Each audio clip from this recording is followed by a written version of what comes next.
And so today I thought, well, what should I do to honor Christy? And I started thinking of the programs that we've done. Oh my God, we've And the done so debt. many.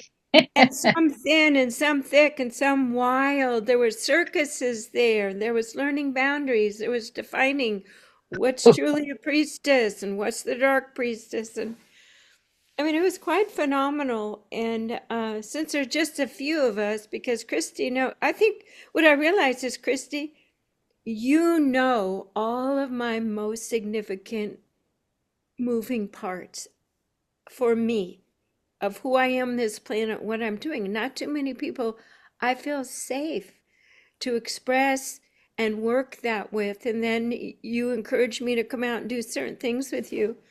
But you're a game changer. I mean, I wouldn't have stepped forward to do all those Ave Marias, all those things where sometimes I didn't feel too safe, even in the Divine Feminine community. And you said, oh, Yeah. come on, Jan, come on. So yeah, we're definitely a touch team, and that's why I picked this today because it represents a slice of the pie of what just you and I have created, and you've created with all these other women on the call. And if you would have seen me earlier, I had Marionberry pie in my teeth, and I said I'm going to heat up this Oregon berry pie, and I'm going to eat it, and I'm going to think of Christy and I and her birthday. And so I did, and I ate a lot. I thought, well, what could I offer? I couldn't find my book, but I sang this song and I wrote the words, Mary Magdalene. It's a Mary Magdalene song, As Above, So Below. You remember it. I used to sing it all the time. But at the beginning of it, I remember in the recording studio, it just burst forth, and you've probably heard this before recorded, but you're the leader of women saying this now. So I want to say it so that we all are honoring you as a person who's taken the platform to do this.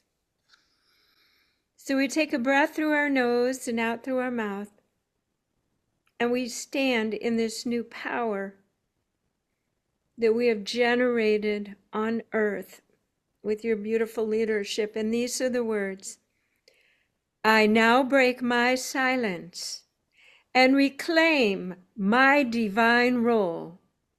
I ask for forgiveness for silence for 2,000 years. As I now stand before you, I reveal without fear my role in the great mysteries as a woman anointed with Christed light. Mm. Mm. So Oh, I That's enrobe you in that. oh, Wow, that is oh, powerful, Jan. Very wow, powerful. wow, yeah. very powerful. That's what we're Yeah. doing. Yeah. I have to spray myself with this is the Mary Magdalene spray. Oh, it's not a I've, bottle of wine? Oh no. no, it's from Ingrid Aru. She's from Germany and she makes this master essence. But in Wow. honor of my daughter, this is the candle that she brought from the caves of Lost St. Balm. When they took the baby girls and they carried them all the way up. It's an hour hike straight up to the Oh my gosh. caves. And then she bought me the rosary from La Sainte Femme, which has the Magdalene there. And then at the end of it was a cross, but I took the cross off and I have A a heart. heart, a rose quartz heart. And Beautiful. then in the Magdalene Easter thing, I gave my grandson a rose quartz heart. So I'm gonna light this candle in honor of her. And Mm. she went to France because Magdalene came to her in a dream and said, "You need to come and do the pilgrimage to La Sainte Femme." And so they packed up everything up. 4 months later, they were off to France. And Wow. so, Mm. Thank you. Yeah. She, Like mother, she, like daughter. well, I've been working on it, but, we've both been passionate about healing our dysfunctional family lineage, of which I'm finding out more and more as I dig into my ancestral lines. The Swedish side of me, which I've been told by the Norwegian side, we don't talk about the Swede. And then I just discovered in doing research to prepare for this thing that I also am part Irish. And Yay. we don't talk about the Irish either. So no, but I'm doing my genealogy tree and I'm going, wait a minute, and there it is in the records, Irish. So I'm going to share this, and then Karen, when we end, Carolina has written a tribute song to Kamala, and then after that, I would love for you to sing your song because I'm going to end on Kamala and some information that I received about Kamala Harris. So, if you can let me quickly go through this, I just want to document 75 years in. Yes. All right, great. So we had all these boy Oh. babies, and finally my parents had a girl, and that was me. So I have all these Aw. older brothers. So Chris- cute. Oh. Christopher died of mysterious death disease, so he didn't have a very long life. So there was the first trauma, and his brother Nestle is a year older than him, and they have a different father. Hmm. And then John was my dad's son from a previous marriage. So when my mom and dad got married, then they had my brother Robert, and then 18 months later they had me. So within the first 2 years of their marriage, they became a family of six. Oh my Mm. goodness. With John was very traumatized because his mother was in a mental institution for alcoholism, because back in those days they didn't have AA, and she was committed.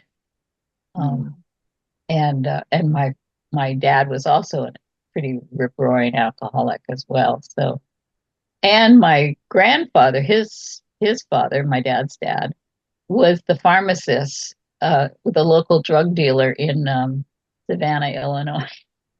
So, Whoa. so he gave he gave he dispensed all the to the family. My grandmother was opiate addicted. So anyway, I wanted to start with this because this Marianne Williamson's quote is just like so apropos for my experience. And of course, my whole thing is about revealing what has been suppressed. And a lot of people attribute Marianne Williamson's quote to Nelson Mandela's inaugural speech, which was really from her book. And she says, our deepest fear is not that we are inadequate. And she writes this in her book, Return to Love, but our deepest fear is that we are powerful beyond measure, and it is our light, not our darkness, that must frighten us. And then it goes on with some more things, but the part that really stood out to me was there is nothing enlightened about shrinking so that other people will feel insecure around you. And we are all meant to shine as children do. We were born to make manifest the glory of God that is within us. And it's not just in some of us, it's in everybody. And as we let our light shine, we unconsciously give other people permission to do the same. As we are liberated from our own fears, our presence automatically liberates others. So, yeah, so that's really, and this is my liberator. Deborah Giusti just had her 70th birthday party, and she did an online birthday party. And I said, I want to do something like that too. And this is a picture of her at age 70 that Incredible. that she put together, and then she had gone to Delphi, the oracle temples in Greece. Perfect. So we're talking about Deborah Giusti's birthday, and then as part of my social justice work, a lot of people are trying to morph in and accept the idea of crone, the word crone. But I want you to know the origins of the word crone is actually an insult, means an insult. And it has to do with the old French term that means a disagreeable or cranky woman. Mm-hmm. So we're trying to change that. And these are my grandkids who are up in Oregon right now. And Dylan is my sacred masculine, and Ella, who is in my procession, and Imuna, who's 2 years old now, and one more on the way. So, Unbelievable. you know, as a child, I was raised with the Disney princess world, right? And the princess lives in the castle, which has the moat, and she's used by her father to marry her off to acquire more land and to expand his kingdom. And so she's there to be getting her king and find her prince, I mean, and become a queen. Whereas the priestess lives in the temple. So I was always attracted to the priestess and wanting to know. And this is Socrates in a famous painting with the priestess Diotima, because I found out Socrates' mother was a priestess. So he was already open to priestess women who were high level scholars and high conscious beings who were doing, a lot of. Diotima is actually teaching him about something which I train about, which is Magdalene's transition from human to divine, and the process of doing that is what this is. So here I am. I'm coming out of the closet and I'm letting you know I'm a mystic. And I've been working for 74 years to raise consciousness, right? But what's now happening as an older woman, we've been so conditioned, especially if we gain weight or even if we look beautiful, we're supposed to turn into dragons and we're demonizing and we're considered evil. But why? This is like really not good. And that's because we're supposed to be distracted by a prince and find our prince, right? Because you said you're half until you find your other half, right? But true love actually lies within. And the wise woman knows this and she teaches us. So I'm up for, continuing the journey for the 13 Grandmothers Indigenous Council. And you see they have Mother Mary behind them. And so, they're very much into it. So here I am this is my christening, and my godmother is holding me, and my godfather was Jewish, and he's a Holocaust survivor. So I'm not looking too happy being held by my godmother, but when I go over to my godfather, I give him a big hug and just giving him love. It's like I've always had an affinity for wanting to rectify this problem. Well, of the Jewish people being demonized and all of the nonsense that's happened in our world with anti-Semitic things. So it was really great to have him as my godfather. We have, here I am at 6 months old, and I still have this original Christmas program. It's in my baby book, and my mother was playing Mother Mary, and the reason they were trying to find a boy baby, but there were no boys to be found. So what ended up happening was my mother volunteered me, and this is the actual church, which you see looks like a temple. So at 6 months of age, I, not being a boy, was presented to the congregation as the Sophia Christos child. Wow. I never knew that one, Christy. Wow. I know. I tell you, there are going to be more things. But we lived in Kailua. That church was in Honolulu where I was born when we lived. And then we moved to Kailua. And I grew up in the Congregational church. But this church was completely devoid of the divine feminine. And I was starving. There was like no images allowed. And so I grew up in a world devoid of any information about sacred holy women and their ways, and lost stories. Like I didn't even know about Anna, the grandmother of Jesus, until I was an adult. And how here she is, she's presented in the temple. Mary brings her, she holds her back a year, and then she brings her to the temple when she's turning 3 instead of 2. And they're curious to see what's going to happen when she gets to the top of the stairs. Is she going to turn around and look at her mother and go, Mommy, Mommy, how can you leave me? And she gets to the top of the stairs and she dances. So that was really incredible. So instead, this is what I was raised with, the Magdalene that was stripped of her regal, cast out of the church, and she's still cast out of the church. Kathleen Osbo was telling me about how delicately she walks her walk in trying to work with Protestant churches to bring Magdalene back into the church. They're like really not. And so this is one of the mystical experiences I had early on in my life.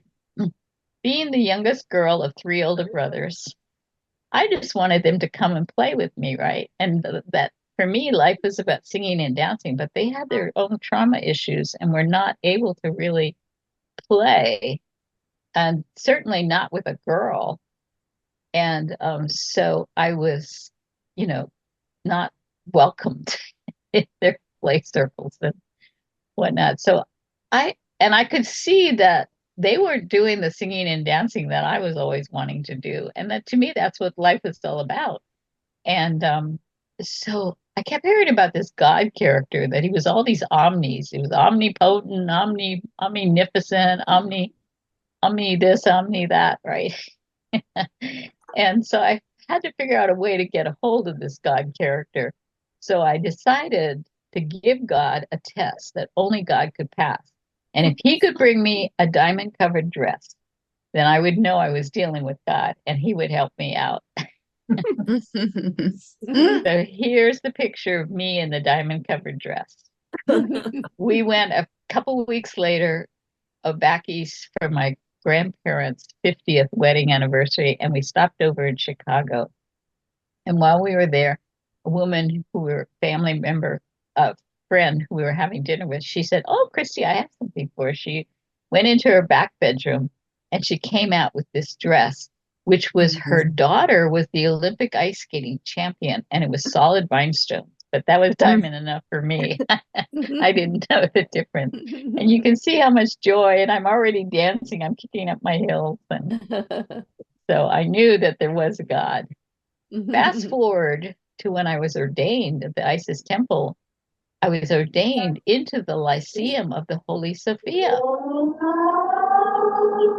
And I never made that connection before. So on 10-10-10, there I was being initiated into the Lyceum.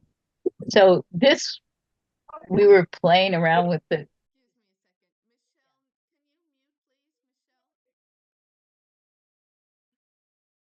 Here I am ready to pick up the sistine and start rattling it. And all of a sudden, all these orbs showed up. And I've had people say that the red one down there was the orb of the red Tara, and Archangel Michael was the blue in the center, and the rainbow orbs. Just a lot of joy. Wow. So this is when I was getting ordained. So here's the temple, and I just went into an altar state. I was so happy and in such a state of bliss, and I couldn't figure out why. Basically, I went back to my room and I randomly opened A Course in Miracles. And I caught my eye on this sentence that all separation vanishes as holiness is shared. Mm-hmm. For holiness is power, and by sharing it, it gains in strength. So that was what was really amazing to me. It's sharing holy power. I had never been with, there were 37 of us that were getting ordained. I had never been with a group of women who were claiming their divine self and expanding and strengthening their holy power. So this was so amazing. So who is this Holy Sophia that I'm now in the lineage of? I didn't even know. I didn't know her origin story. And of course, this is the way she is now because she's been the temple to the Holy Sophia was now a mosque. And so, of course, they had to cover her all up. She is not allowed to be viewed anymore. And this is the state of our world. My passion then became about revealing what has been suppressed. This is another shocking story I learned, but it's interesting because you see the Sistine Chapel painting of the God putting the spark in Adam, and the brain is the divine mind, right? I mean, they actually got the brain nailed. But when you look at it closer, you see that God is hanging on for dear life to this woman. And who is this woman? This woman is the Holy Sophia, the wisdom of God. And so I have been hooking up with my friends Dan and Diana Melchizedek. They were yesterday at a Holy Sophia conference in Chicago, of all places, presenting some of his work. And this is Dan's new book that just came out about his work in the mysteries of the Sophia. And it's a daunting task studying it, the Priestess Sophia and everything, because all this information is very hard to understand and whatnot. So, but as I begin my journey in this unraveling and covering, I was supposed to attend a lecture in the evening, and I heard this bee buzzing in my bedroom. So I went and I put my finger up, and this queen bee came and kissed my finger. And when I got to the lecture, it turned out it was on the bee's connection to the priestess of Delphi. There's which is the work of Marguerite Riglioso, and she had just come out with her PhD level research. She's one of the first female shamans, but who is a true academic scholar who had really done a deep dive into the divine birth mysteries and the goddesses in ancient Greek and kind of unraveling all of that. And so I had my first vision, and my vision was that I was supposed to honor Mother Mary for her consciousness to conceive God in turn and create and birth a God, to conceive light and create a God. So I called Marguerite up and she said, "Oh yeah, let's do it." So here we are. And Jan was at this. You should be, Jan, you're in the picture. And Elizabeth and Celestine and all of us. And we've been doing ceremonies ever since. And this was the very first one. And then this is, I heard because I had never done one of these before, that when you do a goddess altar, you have to have an offering, right? So I got daffodil bulbs and put them out because it was the winter. It was on Guadalupe's feast day. So I became obsessed with, we need to do the next ceremony when the daffodil bulbs bloom. And I didn't know when that was. It's like, when do you plant it? How much water and sunlight it has?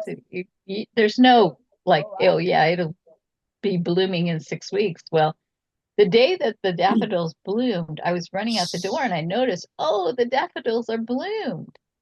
And when I looked, I was going to Jan's ceremony that she was having on our voice. Yeah, Jan, what was that? The one of your first, not first, but one of your ceremonies too.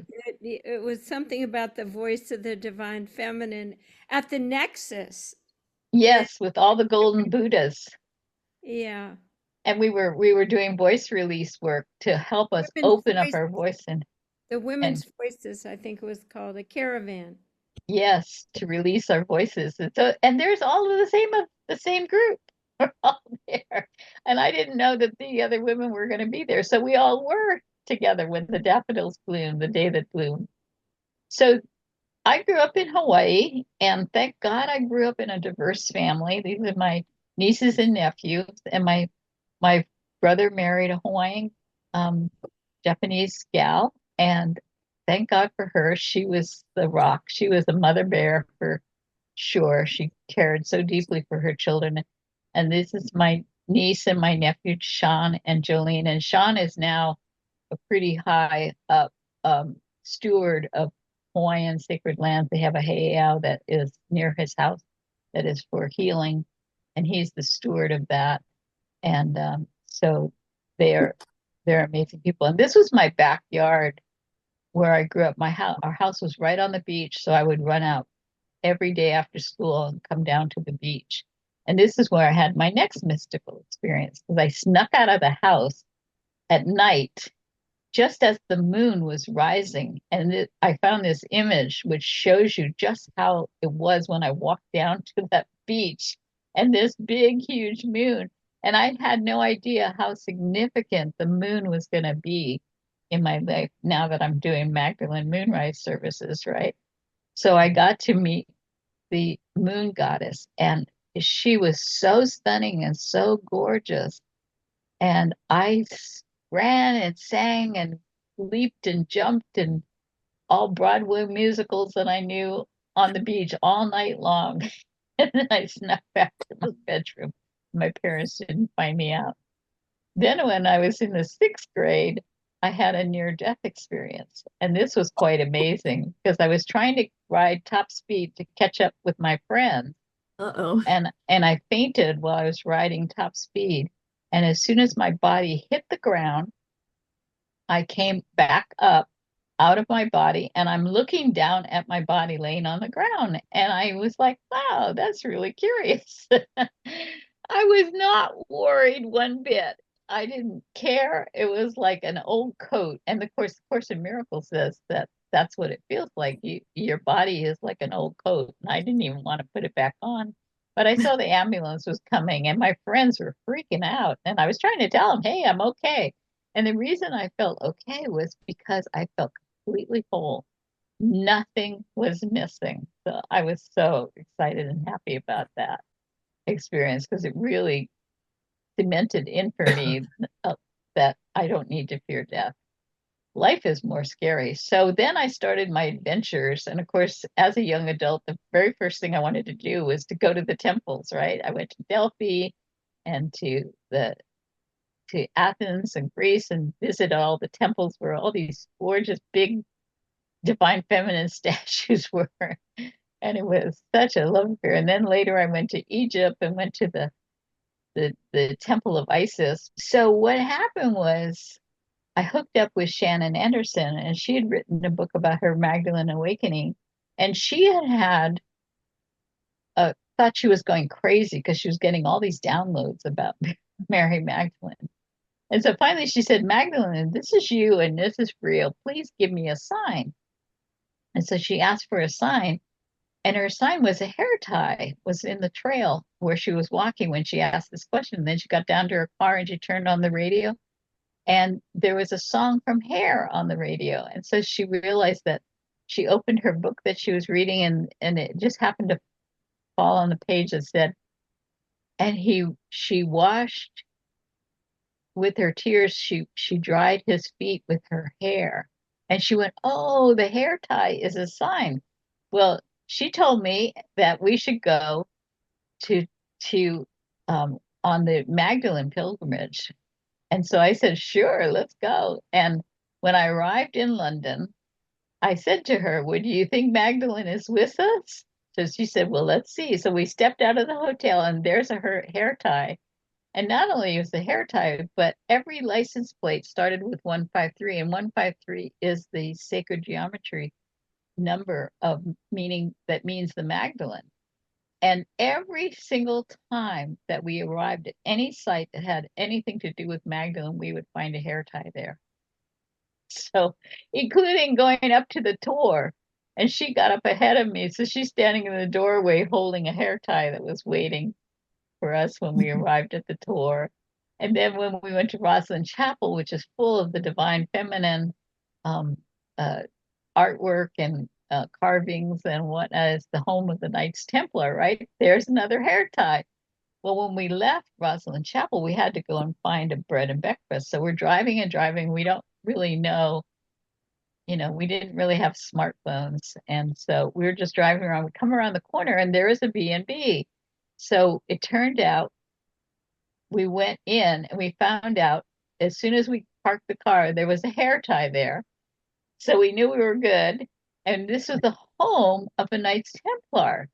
This this husband is showed us his lineage book of his grandfather, his great grandfather, all the way going back to the Knights Templar.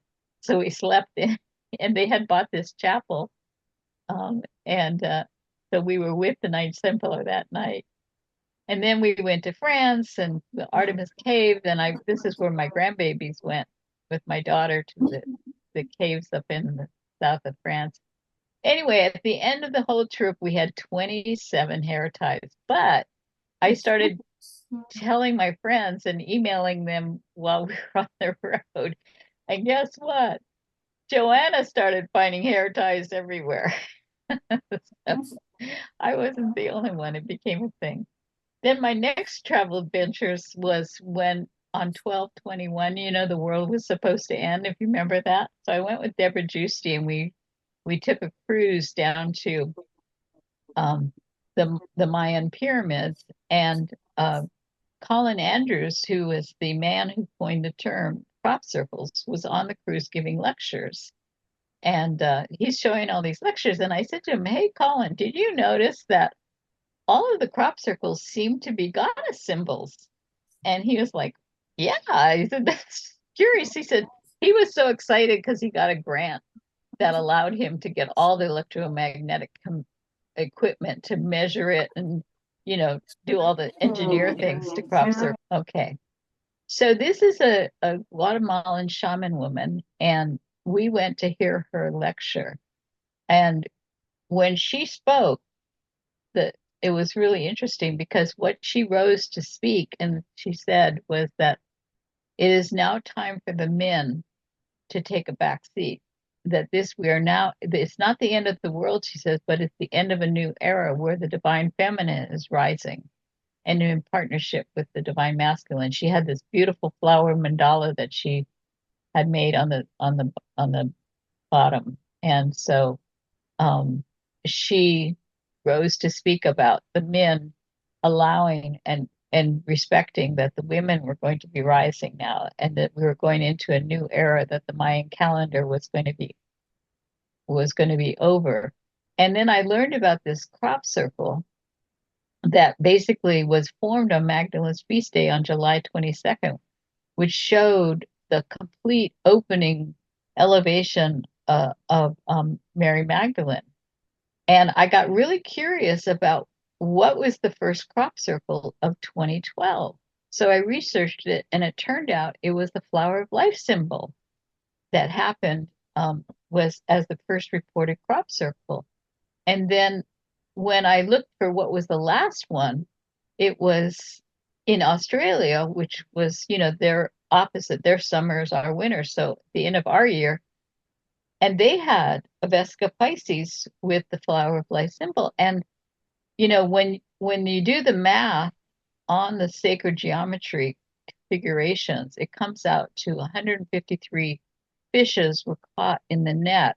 Well, the 153, according to the ancient Greeks, is the word that comes up with, which in the ancient Greek means the Magdalene. So we're now entering the age of the Magdalene. And then in August, when the crop circles are like totally, there's like only 4 hours of darkness up in England. This crop circle happened to be created with over 1,296 curved squares, and they were alternating between flat to give the appearance of the human DNA strand. And it happened on the same weekend that there was a group of scientists that were meeting. These are the scientists that specialized in the study of why crop circles turn, why they twist. And so really interesting that there was this curvature and twisting of,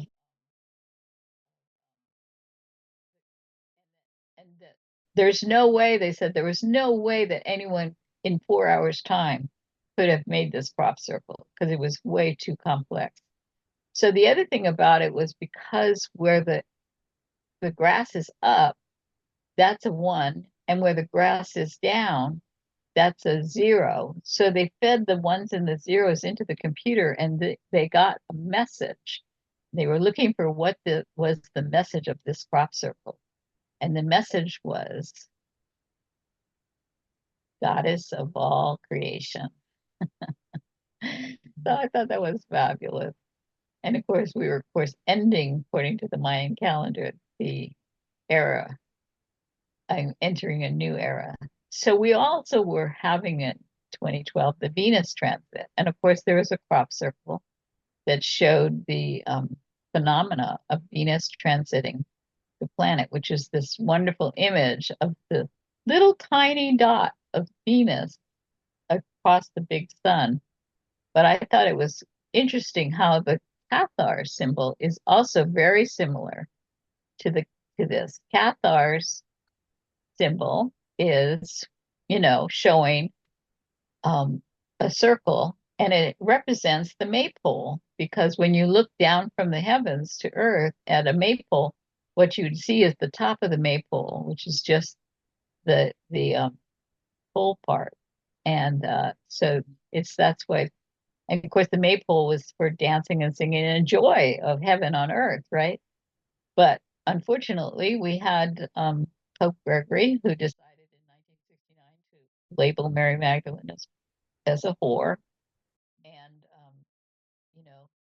then we had the massacre of 222 Cathars this is in the South of France. So Shannon took me up there. We hiked all the way up, and at the time it was not cloudy, but the more we got up to the top of the monastery where the Cathars were holding out against the Catholics, it got more and more foggy. And so an interesting phenomena happened because we wanted to do a ceremony in the Cathar ruins about all these, people women that were killed, and priests, because Cathars believe in nonviolence. They believe that women were equal in spirit, and they recognize no priesthood. So the woman could be a priestess, and if her husband died, she could go on and carry on the tradition of spiritual director. And so we set up our little ritual, and we were going to honor this, and you can see it was kind of drizzling and very foggy and whatnot. But suddenly in the camera, there was one orb. And I just thought it was so curious, because usually, like when I was in Egypt, they would tell us, bring your cameras tomorrow because this is a temple that's full of orbs, right? So I took this picture I think this was the Luxor temple.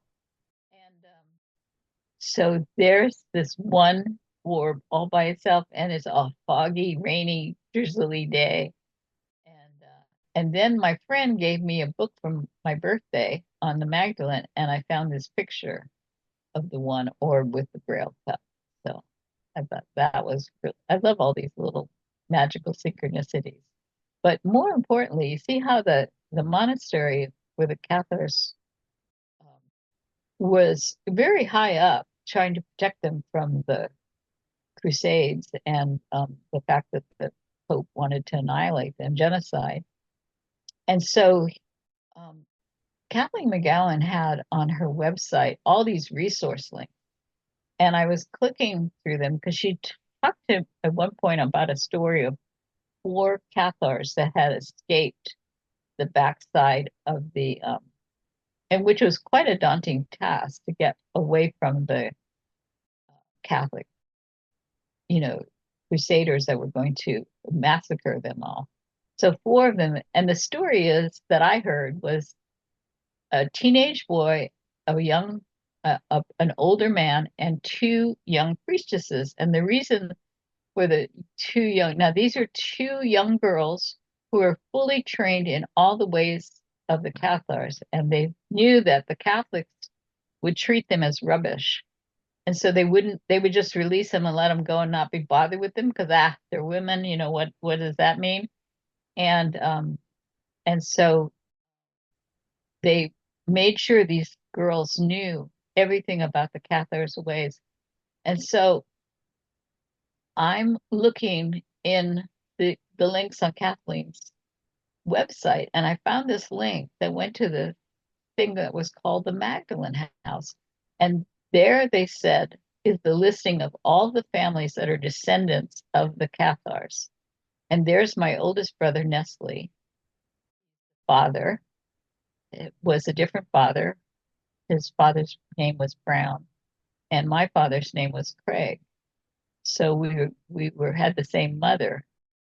And according to this Magdalene House listing all the descendants, the family names, that was my brother.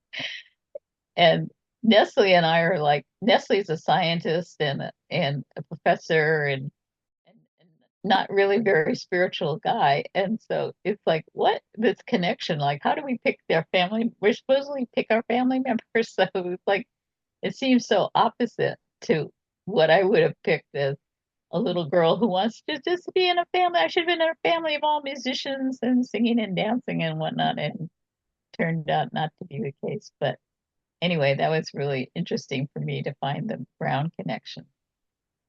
So then I got passionate about the crop circles. And of course, July 22nd, Magdalene's feast, there was another crop circle that appeared that had the headdress of the grain goddess, the emitter. And this one was the swallows flying in formation. It was like 3 football fields wide. And this one, they believe that the Hopis believe that the swallows are the messengers of God. So they're bringing in, and it's exact identical replica of the ancient Greek goddess. So there's all these interconnections. And then the other magical thing about 2012 was in January 2012, I was at a birthday party of a friend. And all of a sudden, out of the blue, I just said, you know what we need? We need a women of the round table. And Jan, you were with me on this one. So what ended, and Elizabeth too, she came. All of a sudden, everybody within earshot of when I just blurted this out sat down in a circle on the floor in the living room. And we said, yes, we need a women of the round table, right? But we were in the year of the water dragon. So the water dragon puts out the fires. Now, King Arthur did a good thing bringing the knights into some level of equality, by having them sit around a round table. But now we needed to transform this, right? And we needed diversity and inclusion. And so we wanted the water dragon to put out the fires. So very shortly after that, Jan was house sitting at a house with a huge table that could seat 12, and we all met there and we sat around the table and we meditated. And what I took away from that experience was somebody in the group shared that it's now time for the word priestess to come out. And I had not really been disclosing that I was a priestess or talking about it much.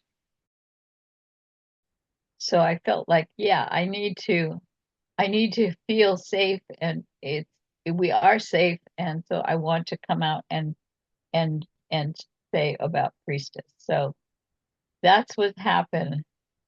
So my priestess journey began, and then of course in being a Course in Miracles teacher and student for years and years and years from when the book first came out, but I really became a deep student of it in the 90s. There's a section in the manual for teachers, and it says, there are those who have reached God directly, retaining no trace of worldly limits, remembering their own identity perfectly. These might be called the teachers of teachers, because although they are no longer visible, their image can yet be called upon. So their image can yet be called upon. So it was giving permission for the image to come forward. And that when we look at the image of the divine feminine, I was obsessed with collecting divine feminine images because they were so beautiful, and they added so much in terms of beauty and artistic creative expression and everything. I wanted so much to have that be a part. So it said that they will appear when and where it is helpful for them to do so.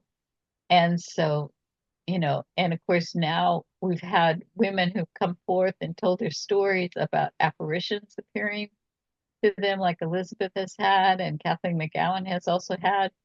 In Kathleen's story, she had an apparition appear when she was 7 months pregnant with her son, and she said, "I'm Mary Magdalene, and I want you to know that your baby will be fine, but you need to know that." And so, sure enough, she went to the doctor the next day, and he said, "I don't see any problems. Everything looks normal." And within an hour of her son's birth, she was ordering the doctor to airlift her son to UC Med so that she could, have the opportunity to have him get in intensive care quickly because the doctor wanted to pull the plug on him. And now he's a bright, young, healthy young man. He just graduated from college last year. And then, of course, this launched my whole studying with various scholars like Kathleen Osbo, Kayleen Osbo, and really appreciated her work. So now it came to the time when I was getting ready to do my work. And this is another mystical experience I had. One morning I woke up in my meditation and I received a massive download about the work that I personally was supposed to be doing around the Magdalene. And that's when the visions began happening for me. And I had gone into my house the night before and I noticed that there was a very tight bud that had formed. It was the first bud the plant had. And then the next morning, after receiving this massive download of my Magdalene work, and it was time to begin my Magdalene work, I came outside and there was that's the actual rose that was bloomed. From that tight bud, it went right into a full, like just within 12 hours. It's like, how the heck could it be that fast? I don't know. It was like so amazing to me. So this began my path on the Magdalene awakening.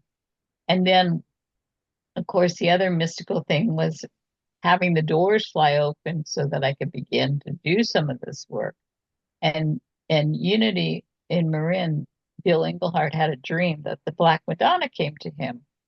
And when he came to him, she said to him, "Bill, you need to give him the rudder." Now I got this picture of you see the rudder on the boat, right? And the rudder on the boat steers the boat. And so she said, "Bill, I want the rudder." And I remembered later that what happened was the legend is that Mary Magdalene came by rudderless boat to the south of France. And she brought her what was considered by some in the legend as her Egyptian slave child, Sarah, or some people say that was her daughter being disguised as an Egyptian slave child so that she wouldn't be harmed. But anyway, and of course now in France they revere her and honor her and worship her as an icon of the Black Madonna. But I had seen this painting. So when Bill asked me, I saw him a couple of days later, and he said, "What do you think this dream meant?" And I told him, I said, "Bill, I think the dream means that she wants in." And suddenly there was no restrictions anymore for me going into Unity in Marin. So I started doing ceremonies. So the very first ceremony I was going to do there, I wanted to do it and have this painting of the Black Madonna. So the woman in the middle of the picture is Elizabeth Gibbons, and I asked her if she would please bring this to our ceremony on a Friday night. And she said, "Oh my God," she said, "Christy, this painting is huge. It's heavy. That means she's going to have to rope her husband into helping her bring the painting to the church, which is in Novato from San Francisco on a Friday night, and the traffic and get there before 7." She said, "Not likely, but let me think about it." Well, the next day she goes to the Crystal Fair, which she always does. And who should happen to be there? Somebody she did not know was Michelle Newman giving readings. And Michelle and Elizabeth doesn't get readings, but she felt so drawn and compelled to have a reading. And even though Michelle was trying to close up the shop and stop everything, um, she went ahead and granted her the ability to do the reading. Now, Elizabeth tells me the story, and the way she tells it to me is that she had no idea. She just said to Michelle, help me get my artwork out into the world would be what I would want a reading about. And Michelle closed her eyes. She told me and said, oh, you're supposed to help this woman named Christy Michaels on Friday night. And because Michelle knew I was doing this event, and bring your Black Madonna painting. So anyway, however it came out, it was pretty magical that the two of them happened to synchronistically, coincidentally meet, and Michelle was able to encourage Elizabeth to overcome whatever obstacles she had to overcome to get me the Black Madonna painting for my very first ceremony at Unity in Marin. So I really appreciate it. And Michelle's on the call here. So that's why in the majority of my ceremonies, I either begin with the Black Madonna through the procession or some song, or I honor her somehow, because I feel like she really was the one that opened the doors for me and allowed me to begin my journey of doing this. So I was also a big meditator, and this is another mystical experience that happened. I was sitting in meditation one day, and I was told to go to Marianne Williamson's website. So I said, okay. And what should happen when I opened up her website is this flyer about her Sister Giant conference. So, okay, I grabbed my daughter. We went down there, and, she was doing this to try to raise awareness about why women in America were not thriving and why we were having so many issues. Women, 1 in 3 being abused, all these thousands and thousands of children dying of starvation, and Americans' child poverty rate was rising, and the mutilation and whatnot. And she felt like what had happened was the witch burning in Salem had shut us up. So she brought in one of the top leading experts from UCLA on witch burning to have a conversation and talk about the witch burning. Well, that was pretty incredible conversation that we all had, bringing some awareness. And she was able to tell us how even in our languaging, there's certain words that originated from the witch burning experience that are threaded through our modern day language now. I wish I had written them down and could tell you what they were, but it's well ingrained in our DNA, the persecution and the witch burning phenomena. Well, I happen to have a cousin who's a fanatical genealogist, and he wrote this really big, thick book that was about who begat who in the Craig clan. And I told him, I said, anyway, I came home and I got an email from him, and he was so excited. He said, I've been able to trace you through your father's mother's line back to the Salem witch burning. So there was some person in my lineage of the females that was having to endure this trauma. So what happened with my work was, the bottom line was, I realized that her rise was predicted. And of course, I was connected now with Elizabeth Kelly and listening to all of her lectures. And Elizabeth's apparition had told her that she was Mary Magdalene and that she was rising. This was the end of the 90s and was going to, be rising. And so would she help agent her message? And I was just riveted on everything that Elizabeth was doing.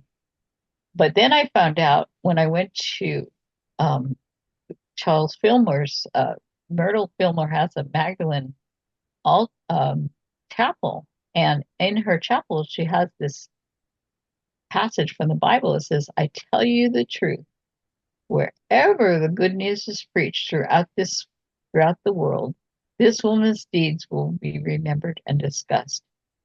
And it wasn't until really this last Magdalene Easter moonrise service that I recognized the word wherever. because the gospel, the good news, which is what the word gospel means, has been preached about forever. But they don't preach, they're not saying that when they're telling you about the gospel that they're including Mary Magdalene. Far more likely, it doesn't include Mary Magdalene at all. And it's only that you're a sinner and he's going to save you, and so you have to free you. So now we've been liberating ourselves, and we're fulfilling her prophecy. We have 14 years that we've done the Magdalene Moonrise Easter service, where we fulfill this prophecy and remember and discuss what it is that she has done. And these are some of the wonderful, glorious pictures. Here's my granddaughter carrying in the Magdalene. So instead of being introduced to Magdalene as the penitent sinner, she's being introduced to Magdalene as the illuminated, enlightened one. And she was so struck by that. She took her role and her responsibility of placing that painting on the altar so seriously. You could tell she was just really touched. And then we've been blessing the oils, and we've been anointing each other, and we've been singing our hearts out, and we've been dancing and whatnot, and we've been laughing so hard. It's such a joyous event, and we've been praying. This is Christine Tillis's husband. This is a fabulous painting, because we don't know how this picture got taken, that it's right on his third eye, the candlelight, but it's so amazing. And then the sacred masculine, the men would show up and they would support us and help us. And as we went deep into sacred space, and we pulled the nails out of the cross, and we picked out our forgiveness cards, and we had rose petals tossed on our heads. And we were so deeply moved as we entered the sound healing center, and we got our hearts anointed. And it was such a glorious and amazing time of what we call the 6 station rituals, where we were all joined as one. Just such a glorious, amazing group of people. So, but unfortunately, fear almost drove out the divine feminine. And thank God for this book, because it tells a different story. And I'm going to end with this last story, which is, even in the Gospel of Mary Magdalene, it says, go to him, and those who seek him and find him. And I was like, really? Even in the Gospel of Mary Magdalene, she's saying we have to go to seek him. What about her, seeking her, And so I'm sitting in my morning meditation, and I'm going to go and do the Gospel of Mary group. And I'm going to have to talk about this page in the Gospel of Mary Magdalene, because I'm teaching a class on it. And I'm asking Jesus to please help me here. Help me to understand this. How can I, do this differently? And so I'm sitting there, and I hear him, you tell them it's H period, I period, M period. And I went, H is for heaven, I is for in, and M is for me. Him is heaven in me. And if you can find heaven in you, and then you share it and extend it. Remember my first thing about all separation vanishes when we share that which is holy? So there we go, God. Thank you so much. And now for the modern day version, Santone was very inspirational in creating this vision for a healing of America, which we did on January 6th, and have done a number of ceremonies on that. I have been very deeply concerned about the rise of white Christian nationalism, which is trying to get people to believe that Jesus wants us to take up arms and to fight each other. But we know that that is not the work of Jesus and Magdalene, is equality and peace. So you remember when Uncle Sam poster used to be that I want you for the U.S. Army. Well, I asked my friend Brian Norell, who's a cartoonist, if we could have, because we have so many amazing Black women, African American women who are in leadership positions doing phenomenal things. I said, we need Auntie Sam. This is a new mean. If we can get the licensing fee for this, we might be able to see, because Auntie Sam wants peace and she wants everyone to live in peace. And it's time for a change and to bring in the feminine way of doing things. And, now we have so many amazing, women of color who are stepping up in new leadership positions, and they're taking on the patriarchy. And I just wanted to take a moment to honor them and to thank them for their incredible courage and their work in persevering and staying in a deeper truth. And this is another mystical thing that happened to me synchronistically. Um, I've been producing events, and I do a lot of social justice events. And one of the events I was helping Cindy Acker, who wrote, she took the court transcripts and turned it into a reader's theater about, and we were going to see, where we were going to do it over as part of Juneteenth celebration. And we decided not to, because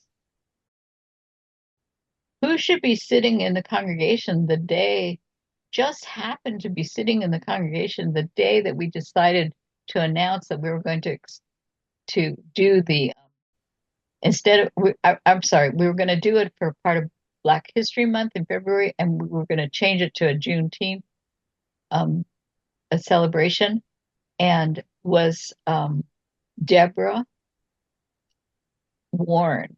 She is the granddaughter of Chief Justice Earl Warren. And she came up to Cindy after the service and she said, I have my grandfather's memoirs and you might be interested. So Cindy Ackers did this phenomenal job of weaving in the reflective thoughts that Chief Justice Earl Warren had about how he could win this case. And the thing that he realized is that the only way he could overcome Jim Crow at that time was he would have to have it be a unanimous decision. And so that's what he worked on and was successful in getting a unanimous decision. So I'm really grateful to her. So I was helping her with producing this event, which we held at Unity. And Deborah's husband played her father, Chief Justice Warren, in the play. And, I forgot to tell you, Kamala, the reason why I have Kamala's pictures there, at the same time, Kamala brought a case when she was before she became a senator, the first desegregation case against the Marin County Sausalito School District, because they had segregated the Sausalito students from the Marin City students. And so she brought a case to stop that and to overturn that. And then she went on and became a senator. And so she was instrumental in helping us with stopping the segregation that was going on in our own county. So, little piece of history. And then, somebody was telling me the word Kamala actually means lotus, and her middle name is Devi. So that means goddess. So we have a lotus goddess. So Carol Luna has written a song, and you'll be able to see how amazing the Kamala song is. So anyway, thank you guys for indulging me in my desire to really want to share the mystical journey, that I hope some of it was fun for you. And it met a need for me that I had to string them all together. And so it's good to see you, Zoe. Thank you for joining us, and Alona, and to see who else is here. Michelle Newman and Eliyahu. Thank you guys for coming. I really appreciate it. And Galia. So we're going to open it up. Everybody has any questions or wants to make any comments or anything? Thank you. Pick me. Yes, Jan. My plane was rerouted the other night to the Detroit airport, and right there, surrounded by Secret Service, was Kamala Harris's husband. This is All before right. announced. So he and I, we just kind of hit it off, kind of. We got a nice photo op. I said, tell Kamala we women love her sense of empowerment, and she's a woman of color. And I said, tell her that I said good luck. And they announced it. So Spirit told me she was born in Oakland. 10 years later, they said, Jan, she needs help with her voice. So it's more grounded in her body, it's more inclusive, it's more magnanimous. Help her bring the divine feminine through her voice. So I worked with another divine feminine goddess, and for an hour we worked on her voice. So anyway, that's how I get my assignments, through the mysteries and planes rewiring. And Oh, I'll awesome. mute myself because I could talk all day. That's my favorite. Well, thank you for sharing that, Jan. So, Christy, yes, dear. I was at the Marianne's conference in LA also for Sister Giant. I'm sure we saw each other there. Oh, for which one now? Sister Giant with Marianne Oh, Williamson. really? Yeah, we would have seen each other. Well, there were 500 women. I know, but I mean, I remember seeing you. We must have talked because, I knew a lot of people. Well, she did a couple of them.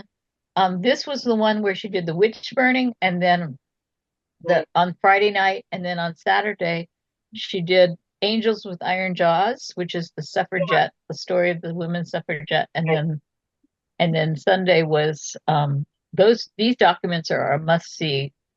And then the last one was the Liberian Peace Women's Movement, Pray the Devil Back to Hell, which was produced by Disney's daughter, who's become a social justice person, and she's been trying to get awareness. And the Liberian Peace Women's Movement is so powerful because it shows us how we as women can use our feminine ways to actually, because it's a group of women that overthrew a brutal dictator just by being willing to hold consciousness and space for the word peace, that they want peace.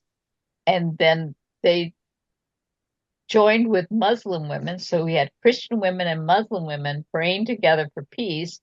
And then thousands of women joined them. And pretty soon there was such a force to be reckoned with that it overthrew the brutal dictator who was causing the women to be raped and treated horribly and whatnot. So that Chrissy, was, yeah. It's Joanna. So I just want to reinforce that, and to reinforce this connection as Kamala begins to really come into her own. It's not just her, it's all of us. And that this is the culmination of work that women have been doing for hundreds of years, and in our lifetime, decades of years. And so I think I'm just hoping she remembers Marianne. I know that they've had connections before, and that we finally get a Department of Peace, and that it includes not only a Department of Peace, but the Department of Peace and Feminine Divine Justice. And that's my vision. Yeah. I agree with you, Joanne. I agree, and I want to say that if all of us are working together on the spiritual level collaboratively with her and with all the women that are going to vote for her, that this is how our telepathic, intuitive ability to connect with each other and each other's hearts can really make this happen. I think it's a group energy because she's being collaborative right and left. Yeah. Yes, I agree. She's been a chameleon her entire political career, and now she's in a position where she can claim her throne, and she's not clawing her way to the top in a man's world. and she can move into the Magdalene, magnificent, magnetized, I'm just so thrilled there's this opportunity, but all of us need to infuse. Right. Right. Yeah. Right. And Christy, you might remember at Sister Giant, she talked a lot about women getting involved in politics, and Yeah. she was always, we've been so spiritual all these years. Let's get involved in politics. But what I saw in that is let's bridge, let's integrate and bridge the politics and spirit, because it's not separate. No, I mean, I saw, so when her book, Politics of Love, came out, Marianne Williamson's book, she was being interviewed by Cenk Uygur, who is, the Young Turks progressive justice Democrats, progressive justice. Anyway, he has a radio talk show, and he's interviewing her, and he goes, "Politics of love." Well, he was kind of like, "Well, what? How can we have politics of love? That's sort of ridiculous." And then he realized what he said. He was like, "I mean, love is great." He goes, he's like backpedaling because it's like, yeah, this is part of the problem that we aren't caring for each other, and this whole idea. I mean, I loved what Tim Waltz says. It's like, yes, what a monster I am. I wanted all the kids fed, and I didn't want the kids to bring their own lunch, because the kids who could bring better food would be, fighting or bullying the kids who couldn't bring good food. And so they all get the same food, and hopefully it's more elevated than but I asked Karen, because we were going to doing a thing on Kamala, if she would sing a song. And so she's picked a song. I think it's a Cole King Porter song. So Karen, if you could sing your song, and then we'll have you do the thing, just because we got the spirit of Kamala still. Oh, sure. Okay. I was debating between two songs, so I'll let you pick which one you want. Either Smile by Nat King Cole or Blowing in the Wind by Bob Dylan. So let me know which one you prefer. Nat King Cole. Okay. Okay. And I just want to say that you all been talking about Marianne. I first met her back in the early 90s when I was going to Unity Church in Houston. And, she's from the Houston area. Right. And so when she comes home, she used to go to that church, from what I've been told, before she moved to California. And so when she would come home, sometimes she would come to the church. And so I've been knowing her from way back then. And I did go to, she had an event here last year. I went to one of her campaign events. But I'm going to try to put in a word to the Harris campaign people to try to get her, at least give her some time to speak next week at the convention. I'm going to work on that. Oh, and good. see if we can at least, let her have something to say there. Yes, and get really. energy.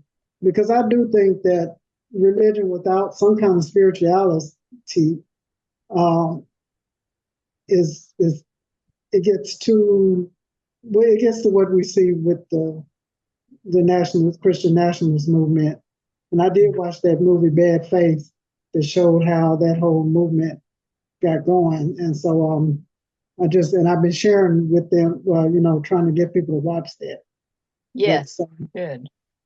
So that's what I'm working on right now. So anyway, I mean, even with all this enthusiasm that's happening, when you see the poll numbers, and in some states it's still 50-50, it's like, how can this be? It's been shocking and a rude awakening for me to realize how much racism there is in our country. It's just disgusting. Well, I grew up in the Jim Crow South, so and I do not want to go back to that. No. And so I'm just praying that because that's what the other administration is trying to take us back to. That's what the Christian nationalist movement really wants, to get rid of all the civil rights stuff and all those different And I And live, and I don't want to go back there. there's no Magdalene in the white Christian nationalism. So, and that's a So, big problem. yeah, I have a friend that was born the very same day you were. Oh, So I really? called her yesterday to wish her happy birthday on her 75th birthday. Yeah. And both of you all are just very joyous people. I mean, I just love you all. Both of you all have this good positive energy. Well, So I'm so grateful that you came and you're coming to my party. I love getting to know you, Karen. You're truly an amazing elder, and your stories of what you've gone through in the civil rights and working back then. I mean, I can't imagine people when I was so shocked when I read Martin Luther King's has the the six structures of I forget what he exactly calls it, but mhm. about nonviolence, and I remember like structure number 2 or something was that the purpose of nonviolence is to create the beloved community. Mhm. Wow. And considering how many people were being brutalized at that time that he came up with that sentence, that's the purpose. And of course, now, it's been so amazing for me to find. All of you know who Kasurba is? Mm. Kasurba is Gandhi's wife. And there's a new documentary just came out called uh, um, Accidental Activist. And turns out Kasurba is the one who put the idea into Gandhi's mind. You need to do this nonviolently. You need to address this issue with the British using nonviolent tactics. And she was the one who trained him. She was the one who brought that up for him. And he did it out of her inspiration. So when they were going to do the march down to the ocean to make their own salt because the British were trying to Right. say you could buy salt from us. And they said, well, we're going to go to the ocean and make our own salt. She organized all the women. They were all there ready to march. And Gandhi has no men because the men were scared to death that they were going to get beaten up by the British soldiers. And she goes, well, I got all the women. We're going. And so the women take off.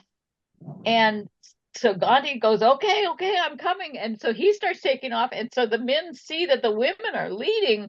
And of course, they can't have that, right? So they all then jump in and join in. And that's how the march happened. But did we get that story? No. But this woman went to India and she interviewed over 500 people that knew Kasurba to document her story. And now she's working on part 2, which is a deeper dive into all of the wonderful things Kasurba did to help with the whole nonviolent movement. And so now every time I was just on another show recently where they were talking about, oh, Gandhi and nonviolence. I go, excuse me.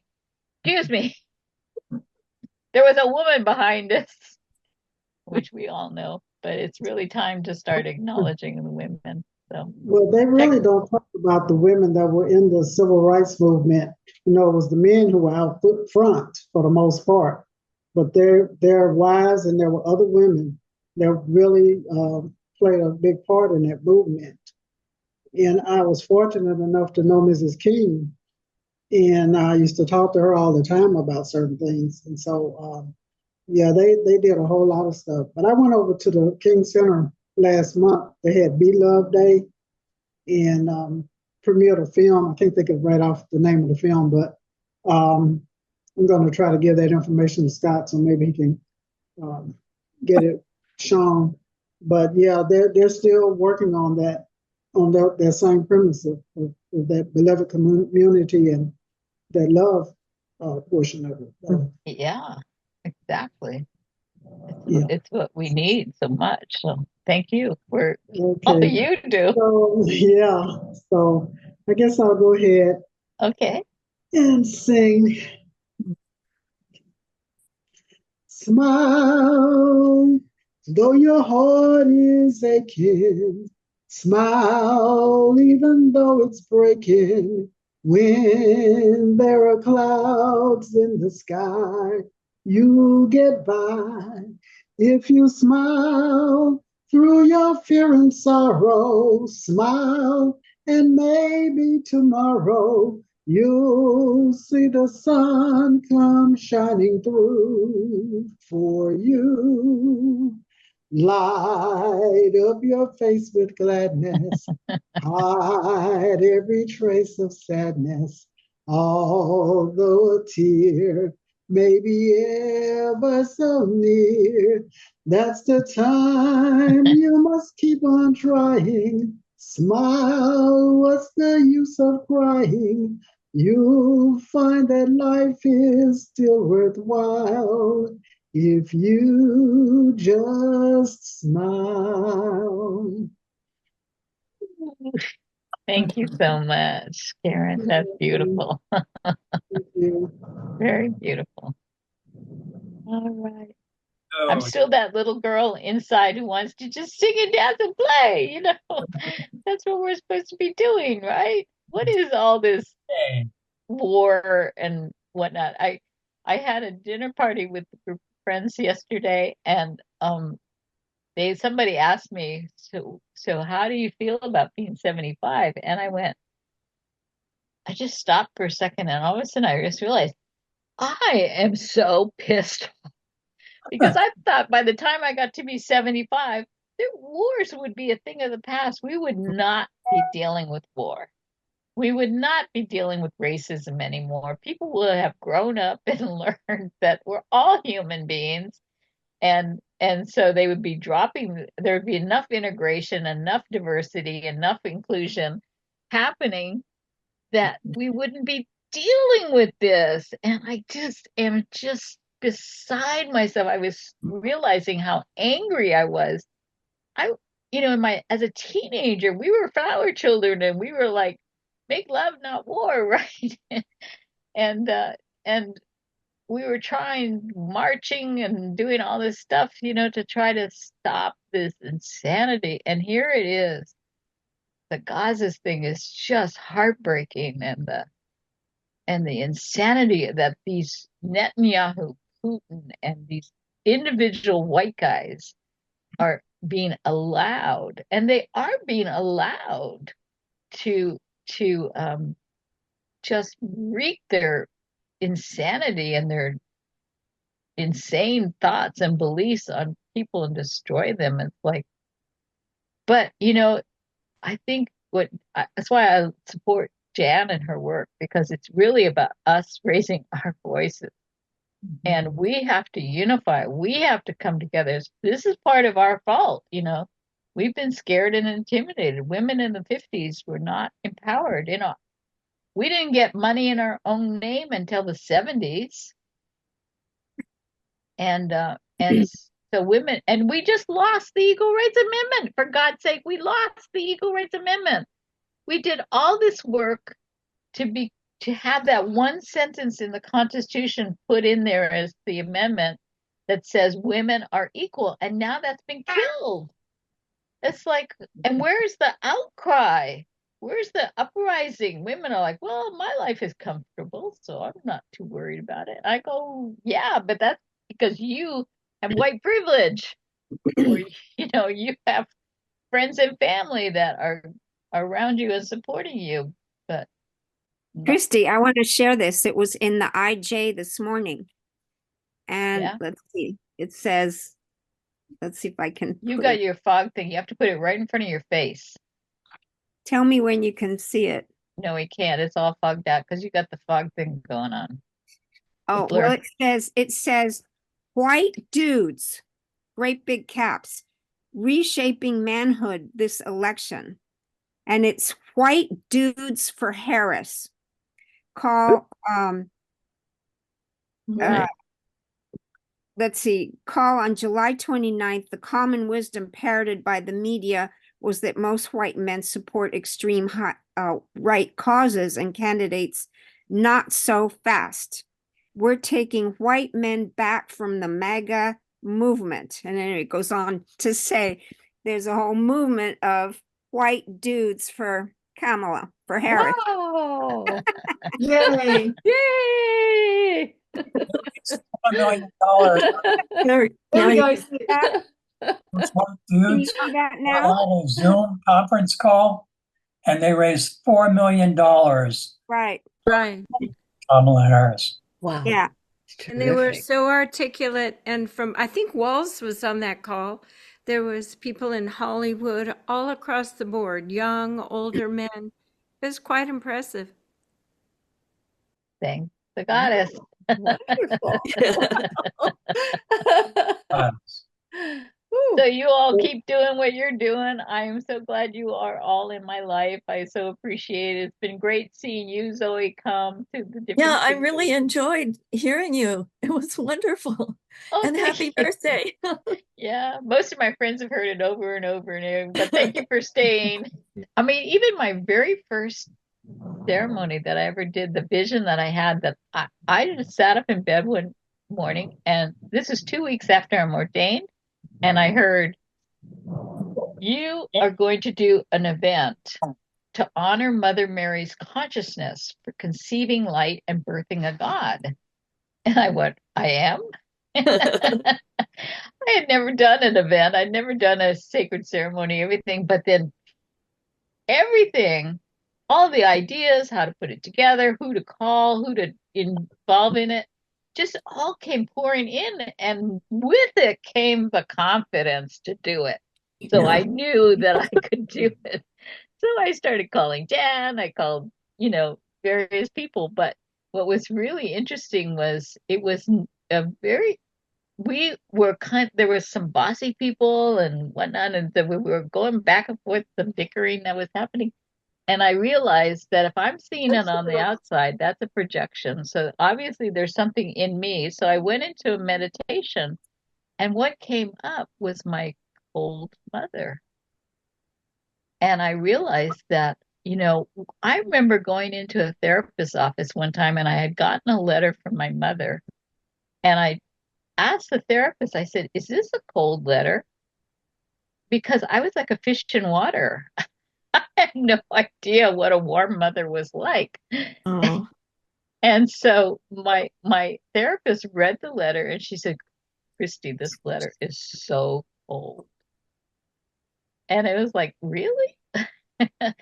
But in a way, it was kind of good in the sense that I was detached from it. I wasn't hurt by it, because it was just a letter from my mother, and I loved my mother because I was always singing and dancing and having fun, and then she was being who she was, and I was in total acceptance that this was my mother and this is how it was, and she'd always been like this, and I knew she loved me because she did try to tell me that she loved me, although I don't know that she would say those words per se. But there were other things I could tell that she did, that she was trying to let me know that she did love me. But it was so shocking to find out, yeah, this is a very cold letter, Christy. And I was like, whoa. Yeah. Yeah. Well, it was like I was beside myself. I had to do it. So and I was being guided. So, and I of course had so much loving support from all of you. Every one of you gave me so much love and encouragement, and you were always a big yes when I would say, "Okay, this is the vision. This is what I want to do," and you'd always go, "Yes." My running joke for the last 2 decades is people say, "Well, why'd you say yes?" I go, "Because Christy asked me." Yeah. I can't say no to Christy. Right. It takes a village for It sure. does take a village, and thank God everybody was willing to do their little parts and pieces, and to perfection. I mean, you all tried so hard to do the very, very best job that you could to do whatever it was you were whatever was your offering. So Well, the law of attraction really works with you. I mean, you attract these amazing, incredible, magnificent souls. And why is that? Because that's who you are. thank you. That's very sweet. So- So you know what's coming through now? What's coming through now is we need women who are so grace-filled that their leadership transmits the quality and level of grace that Magdalene was able to do when the disciples were in the room. They did not want her to be there. And Peter becomes, as Levi says, a hothead. And he says, I'm storming out of here. I'm listening to this, because she tries to tell him what her experience was with her vision that she had about Jesus. And he won't have it. He doesn't like it. He doesn't understand it. He's confused. And so he just storms out of the room. But the rest of the disciples stayed, and they leaned in and they listened to her. And the word in the Gospel of Mary Magdalene is she arose from her chair. Now, it's not a word that's used like meaning get up from your chair. It's a word that is used to mean to resurrect your higher self, to bring into full embodied presence the divine that you are. And so then from that place, she spoke to them and she said, the grace will be with you, and the grace has come among you, and the grace will guide you and be with you. And then they went out to spread the gospel. But in the Gospel of Mary Magdalene, the sentence goes, they went out to spread the gospel, but to spread the gospel of Mary. So we're going to lead grace-filled trainings. We're all going to be grace keepers, you know. And my middle name is Grace. Perfect. And my little 4-year-old granddaughter who carried the Magdalene thing, my daughter gave her my middle name. So she's Ella Rose Grace. So sweet. Beautiful. I think it's the next evolutionary step for us to powerfully become the adjudicators, the neutral priestesses who can rebalance everything just by our presence, no announcements, no ego. Our voices itself are like gold panning to release everybody's fear and apprehension. And that's how the visions that we have on high will be believed and land for people and give hope for something new. And so that's why I work with Kamala's inner psyche and consciousness with remote viewing, so that she as a leader can have these delicate little feelers going into people's hearts where they're not sure why they like her, but it feels so good and right and real. Yeah. Dan, I want to join you in that, please. Can we talk? Okay, next Me session, too. but I think she's doing good. I think Well, let's get more of us on, because the more energy, the better. Yeah. Yeah. Well, thank you guys so much. I'm taking up so much time, and I'm so That's okay. It was great time. it's a party. It's a party, right? Well, Yeah, you we know, are. We're the having a live party. interaction is so the best, but I just had to tell my mystical stories because I know some of you didn't know some of It them. was perfect. Absolutely perfect. Oh, good. Thank you. You're the kind of Leo leader that leads with the heart. So it's Yeah. not, you're not in Yeah. the ego, and you bring everybody else in to do their thing and star, and you just instrument it all, and you provided this vessel for us to all hodgepodge in, and that's quite a talent. Yeah. That's And quite that's really an egoless heart-led leader. Leo thank, leader. thank you, dear. What she did, let me just explain to you. So Kamala means lotus, and Devi, Kamala. it means Kamala, and it means goddess. So she's the lotus goddess. So because of the Hindu, she played it with the Hindu instrument. And she took the song Kumbaya, but she redid it with the Hindu sounding music, and it's a chant to Kamala, Wow. you know, for her. So it's a little different than what you're normally campground. But the thing that she was thinking was, because so many of us went to camp as kids and we used to sing Kumbaya. And that was also, somebody told me that it was a song that was sung a lot. Was that you, Karen, that told me that was sung a lot during the civil rights movement? It was sung during that time. Yeah. And I was just going to say that pronunciation of her name, it more rhymes more like a Pamela. If you can remember Pamela, and that'll give you the right rhythm of pronouncing her name. Perfect. Pamela. Yeah. Pamela. Yeah. Okay. Like Camelot. Pamela. I was intending to say that earlier. Pamela. And I just had one more thing I want to mention that the indigenous people that were over here before the United States, took over the land, they had mostly a matriarchal society. Yes. Yeah, the women were in charge. So, maybe it's time Yeah. for that. Yeah. Yeah, this is Carol Luna. And this is one of the new logos that have come out.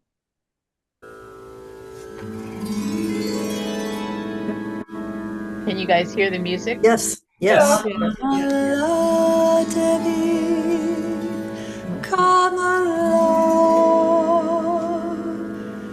Kamala Devi, Kamala, Kamala Devi, Kamala. Oh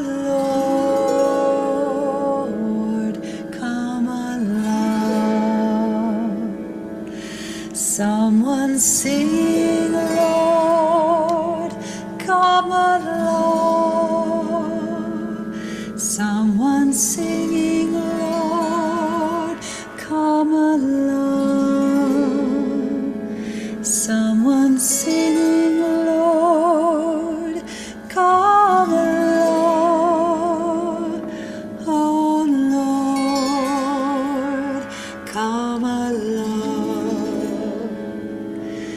Someone's crying, Lord, Kamala.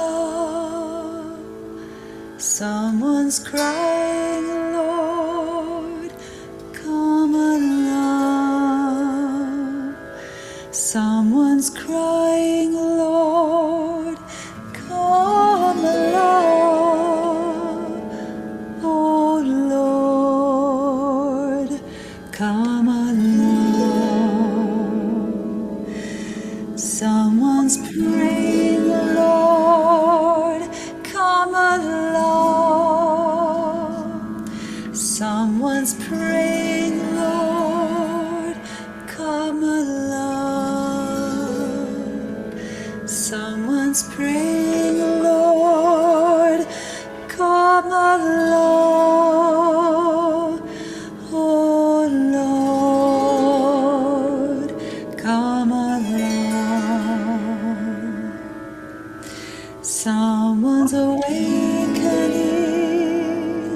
Kamala. Someone's awakening, Kamala. Someone's awakening, Kamala. Oh Lord, Kamala. Kamala Devi, Kamala. Kamala Devi, Kamala. Kamala Devi, Kamala. Oh Lord, Kamala. Oh Lord, Kamala.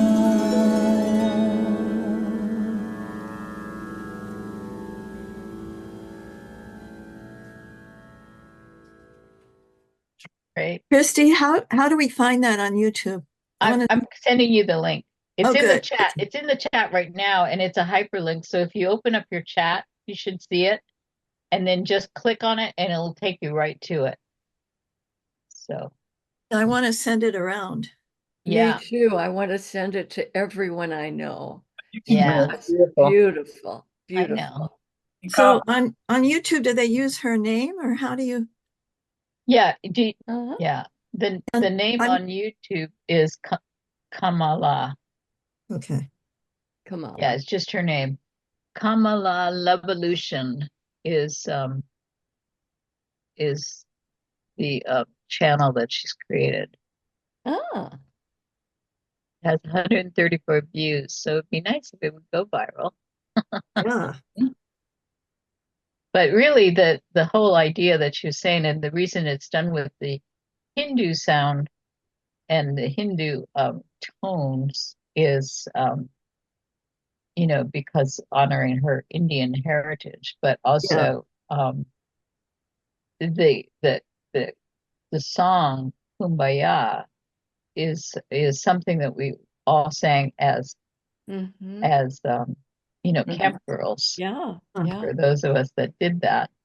And so that is automatically puts us in a heart space. So, night, everybody. Night. Thank you Good so night. much. I Yes. appreciated it. And I loved your song, Karen. It was great. So Me too. Fairy blessings to godmother blessings. blessings to all of you. Thank you for being such supportive friends. I really